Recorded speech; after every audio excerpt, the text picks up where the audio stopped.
Salut, c'est dans la poche, on est dans la dernière ligne droite ou presque avant Noël. Et qui dit Noël dit sapin, boules, cadeaux et aussi, très important, les cougnoles. Et celles-ci, elles ne viennent pas de n'importe où, elles viennent de l'école hôtelière de Saint-Guilain. On est allé s'approvisionner à la source.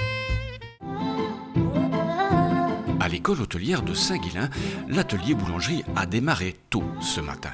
Les fêtes approchent et aujourd'hui, il n'y aura pas que du pain sur la planche. Oui, on a une production de cougnoles pour le personnel provincial du Delta, entre autres, et tous les professeurs et collègues de l'établissement où ils passent quelques commandes. Et donc, c'est une mise en application. Déjà pour eux, c'est très important, puisque en période de fête, c'est le gros rush pour tout le monde, donc que ce soit l'Horeca ou les boulangeries. Et qui dit rush dit forcément embouteillage. Heureusement, le chef est là pour veiller à la fluidité du trafic d'un bout à l'autre de la chaîne, depuis le pétrin jusqu'à l'emballage. C'est un travail d'équipe, je vois. Oui. On s'aide, c'est plus facile. Vous faites aussi la boulangerie de temps en temps? Oui. Cette fois-ci, ça tombe sur nous, mais prochaine fois, on espère que ce sera nous qui ferons les cougnoles. Eh bien, la prochaine fois, Cassandra, voici quelle sera ta tâche. On a commencé par le pétrissage des cougnoles. Ensuite, on les a divisés par poids. Ensuite, on les a façonnés, les a reposés 20 minutes avant, puis façonnés, et puis mis en chambre de pousse pendant 1h30 plus ou moins. Le temps que la pâte lève, on va rendre visite au pâtissier. Et ici aussi, ça bûche. Alors, nous sommes en train de réaliser les bûches dues au chocolat. Donc chocolat noir, chocolat blanc. Et les bûches exotiques, donc c'est avec des fruits tropicaux. Combien d'heures de travail à peu près? Pour réaliser la bûche en entier, il faut compter au minimum 4 heures de travail. C'est du travail au centimètre? Oui, même au millimètre près. On ne peut pas vendre une bûche de 6 personnes à une personne avec une plus petite taille, une plus grande à une autre personne. Il faut que ce soit vraiment précis, que tous les clients soient servis de la même manière. Allez, on laisse nos décorateurs et on va faire un petit tour à l'atelier peinture. C'est bien ça? Non, on met la dorure sur les cougnoles pour les rendre plus brillantes. Et c'est quoi à l'intérieur? De l'œuf battu qu'on applique après au pistolet sur les cougnoles. Voilà, les cougnoles ont fini leur make-up. Elles vont maintenant pouvoir se dorer la croûte dans ce four dernier cri. Et oui, en boulangerie, la tradition n'empêche pas la modernité. Oui, on a ce four-ci avec une commande numérique et alors ça permet une cuisson plus régulière et un démarrage plus facile quand on arrive le matin. Important pour les élèves de se familiariser avec ça? Oui, tout à fait. Les nouveaux fours sont quand même plus compliqués à utiliser que les anciens et ça leur permet justement d'apprendre la commande numérique. Voilà, la cuisson, 22 minutes exactement, est terminée. Là, elles sont top? Oui, bien dorées, plus qu'à les manger. Ah ouais, ça fait envie. Ouais, bien sûr. Tu les manges comment, toi? Avec du choco. Mais Elliot ne sera pas le seul à déguster sa cougnole. Cette année encore, l'école hôtelière va jouer les Pères Noël auprès des personnes précarisées. Oui, c'est-à-dire qu'on fera une livraison le 24 au Resto du Cœur à Mons de cougnoles pour qu'ils puissent passer quand même un Noël un peu plus agréable ces jours-là en tout cas. Pendant les fêtes, entre deux réveillons, vous aurez peut-être du temps libre à meubler. Mais pourquoi ne pas aller visiter la nouvelle exposition du musée royal de Marimont? Vous allez voir, elle est pleine de mystères. Un légionnaire à tête de lion, des inscriptions ésotériques, un souterrain mystérieux. La nouvelle exposition du musée royal de Marimont se visite comme un jeu d'énigmes.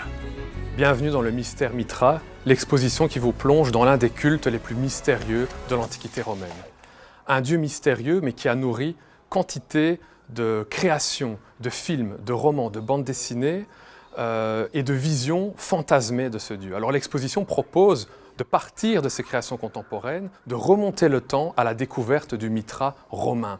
Alors on va suivre les traces du dieu, visiter ses temples, découvrir son mythe, découvrir ses adeptes, ses cérémonies.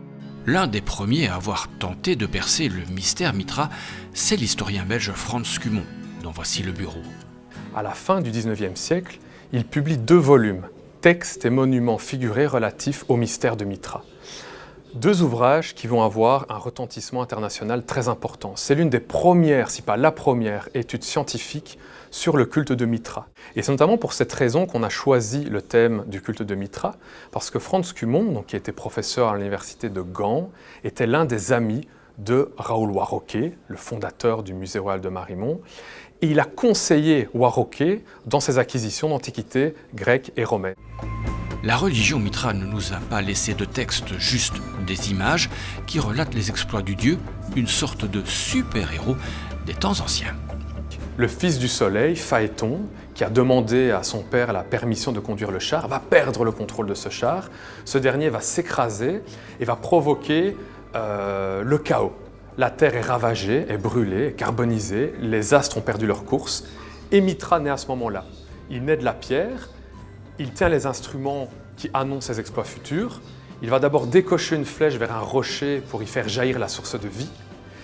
La nature reprend vie, mais sa mission ne s'arrête pas là. Il doit trouver un taureau fabuleux qui est caché dans les montagnes, le dompter et le mettre à mort dans une grotte, dans une caverne. La mise à mort du taureau va à la fois régénérer le monde et l'entièreté du cosmos. C'est pour ça que dans les représentations de Mitra, on retrouve les saisons, on retrouve le zodiaque. Mais l'histoire ne s'arrête pas là, car le soleil, jaloux du succès de Mitra, entre en conflit avec lui. Les deux divinités s'affrontent, Mitra sort vainqueur. Il scelle finalement un pacte avec le soleil. Le soleil va rester un dieu terrestre, Mitra va monter vers les astres. Il devient un dieu supracosmique. Et quoi de mieux que pour fêter cette nouvelle alliance qu'un banquet entre Mitra et le soleil. Mitra devient ensuite le soleil invincible, Mitra Sol Invictus, comme on l'appelle dans les inscriptions. Comme dans Astérix, l'histoire s'achève donc par un grand banquet. Mais le culte de Mitra, lui, ne fait que commencer. Un peu partout dans l'Empire, on va fleurir des mitréums. C'est une salle de banquet. Vous voyez, les banquettes où les adeptes pouvaient s'installer pour banqueter avec le dieu qui se trouve derrière moi. Et une salle qui nous montre différents éléments, des éléments cosmiques, la voûte céleste, le soleil, la lune, et donc en quelque sorte une image du monde qui est représentée ici. Les adeptes de Mitra sont tous des initiés, et lors des cérémonies, ils portent un masque correspondant à leur grade.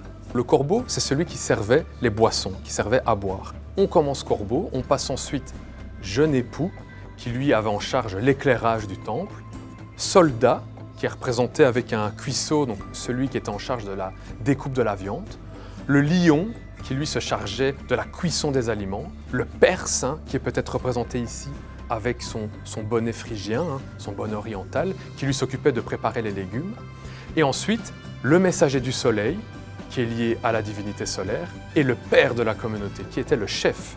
Lui avait l'autorité et était impliqué dans les rituels. Voilà, il reste encore plein de mystères à découvrir sur Mitra. Rendez-vous au Musée royal de Marimont jusqu'au 17 avril. C'est à vous de jouer. Voilà, c'est dans la poche, c'est terminé. On se retrouve la semaine prochaine. Je vous donne rendez-vous à table.